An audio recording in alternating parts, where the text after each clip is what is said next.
من فاضل و گلچهره سابقه داری گازت جوانان تاجیکستان و ریدکت SSR. از سال 69 باز این طرف 54 سال میشد که در همین مطبوعات در گازت کار میکنم. بسیار ژورنالیست ها، تمام ژورنالیست هایی که از سال 69 تا حاضر میدونم، همچون دادر، برادر، خواهر، برای من مادر ویو هستم. سال 69 مکتب را ختم کرده آمدم ریدکسیا در بینو وقت ریدکسیا جوانان تاجیکستان در بینای بود کوچه رودکی بود دنپچت همونجا در بود.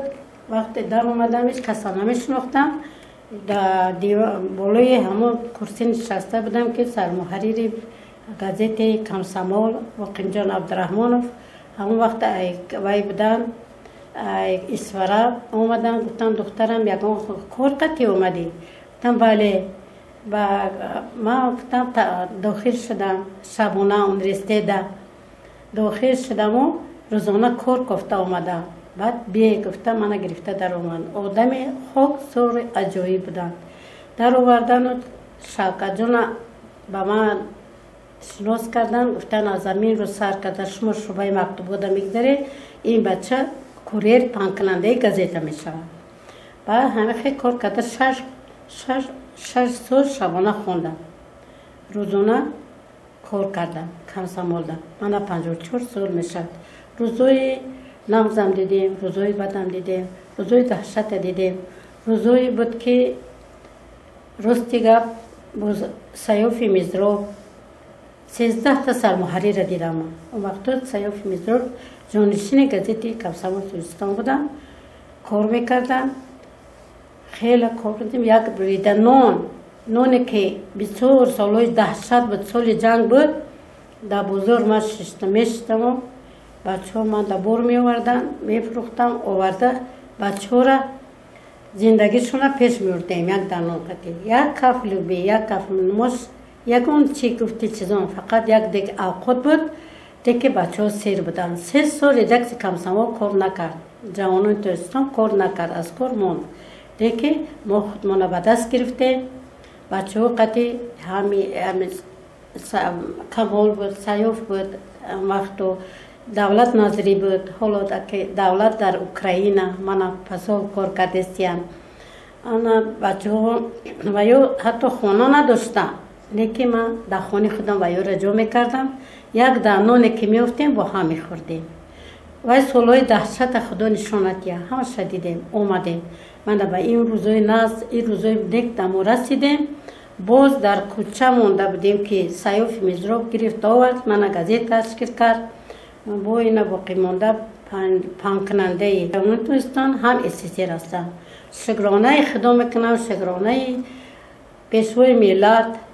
هر سالی که بهار میشه من همچون مادر آغوش میگیرم، منم همچون فرزند همین اینا را آغوش میگیرم.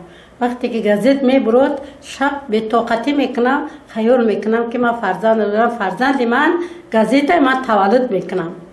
برای همین از همشون مینت دارم. کدوم خوراک دوست می‌دارین؟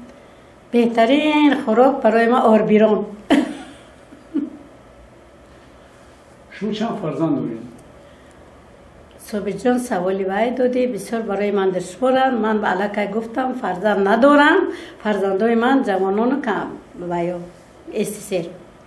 فقط 3 فرزندی اکم دختر اکم گرفتم و یا پدرشون مردگی است. یتیم نگاه میکنم، نه که یتیم در خانه نگاه کردن این فیض و برکت بوده. من 42 سال میشد که من از شوهر جدا شدگیم، دیگه شوهر نکردم، فقط کودکا همین کودکا را نگاه کردم. 3 ساله بود تازه صنف 11 شد و ایش 5 ایش 1 میروه. برای من این فرزندای بسه. شکر خدا. امروز روز مادران، فردا 8 مارس است. فردا دیگر روز تولد من است، روز 10 مارس. فردا دیگر روز مطبوعات است. فردا دیگر با هفته دیگر روز نوروز. من در بهار تولد شدم. برای من گلچهره بانو نام کردن. 24 عید دارم. اینم مهنت شما. دستگیری بچه ها، دستگیری گازت استیر جوانان من شما هستی که من زنده هستم. نه که آرزو دارم، هوس دارم که بگذار همه یتیما را بسیار نگاه کنن. زنها بسیارتر کوشش کنن که اویلا ویرون نکنن. من همین بسیار وای دارم. بسیارتر یو عیبی مردم نمیکنم. نه که زنها وای ندارن که همین طاقت کنن، صبر کنن. میبخشین راهوی بد طرف میروان، مادر شده نمیتونن. من مثال مادر نیستم که نه تولد نکردم، نه سه کودک میگم ای خدمه. این هم زندگیه. اما برای همه کودک‌ها، برای همه زنها حرکت میکنم که بانوها بسیار شوند. طفلی که تولد میکنن اول فکر کنن، همه وقت سربلند باشن، آبرومند باشن، در بین دوست دشمن همه وقت شما دستگیری کنن، برای هیبت نروند. روزی وزمین ترینتون کدام روز بود؟ باید دوره؟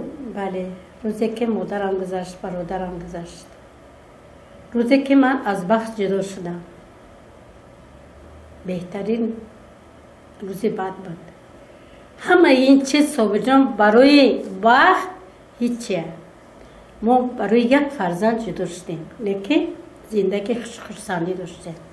لیکن من حالم شد هستم که من همی دیگر ترک شاور کردم و سه یتیم من نگاه کردم. من همی گازت استر و گازت جوانان بچه ها من دستگیری کردن. تو او زیرا ما در یک در نانه با یک دیگر میخوریم.